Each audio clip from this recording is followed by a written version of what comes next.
तो during the exam बच्चे बहुत प्रेशर फेस करते हैं। सो उस प्रेशर को लेके आप पे आपकी क्या एडवाइस है? देखो एग्ज़ाम देते समय एक तो अपनी टाइम मैनेजमेंट का बहुत ध्यान रखना है।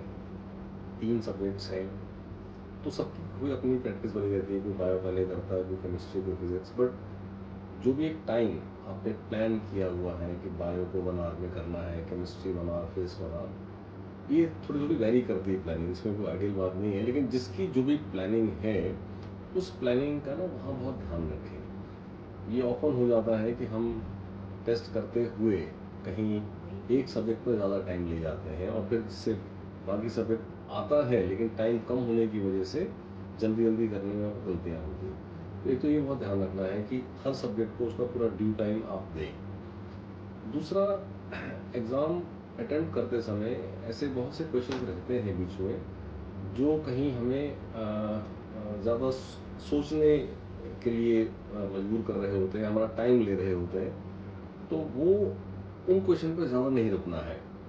पहले जो ईज़ी पार्ट है टेस्ट का, यानी जो आपके अच्छे ग्रिप में है, वो पहले अटेम्प्ट हो जाए। बीच-बीच में जिन क्वेश्चंस में बहुत थिंकिंग रहती है, उनमें टाइम लगा देने से एक तो हम थोड़ा मेंटली थक जाते हैं। दूसरा, वो टाइम जो लॉस हो रहा होता है, वो हमें वहाँ हमारी जो है एंग्ज़ायटी और बढ़ा रहा होता है। तो क्वेश्चन करते समय अगर कहीं भी ऐसा हाथ रुक रहा है, हम थोड़ा कैलकुलेशन ज़्यादा हो रही है, कुछ सोचना पड़ रहा है, तो उसको टाइम बिंग छोड़ दें और उसको एंड में जो टाइम बचेगा उसमें अटेम्प्ट कर लेंगे। दूसरा बहुत इंपॉर्टेंट है कि जो ओएमआर शीट फिलिंग है, जिसमें बबल फिल करना होता है, तो बेस्ट वही रहता है कि साथ क्वेश्चन करने के साथ-साथ उसको ओएमआर शीट में मार्क किया जाए। क्योंकि करते समय ये अलर्ट रहा जा सकता है कि मान लीजिए क्वेश्चन नंबर 1 किया है, तो 1 के सामने बबल मार्क हुआ, फिर 2 किया, 2 के सामने मार्क हुआ। मान लो 3 छोड़ दिया, 4 कर रहे हैं, तो 4 के सामने मार्क हुआ। अगर हम ऐसा नहीं करते हैं, पहले पूरा टेस्ट सॉल्व करते हैं और एंड में जाकर के 180 क्वेश्चंस की फिलिंग करते हैं, तो एक तो एंड में बहुत बार उतना टाइम बचता नहीं है, तो सब टेस्ट किया होता है और फिलिंग की वजह से चूक जाता है। या दूसरा क्या होता है कि फिलिंग करते समय जो भी वहाँ एक हड़बड़ी सी हुई होती है, उसमें कुछ एरर हो जाता है और एरर में फिलिंग पूरी गलत हो गई।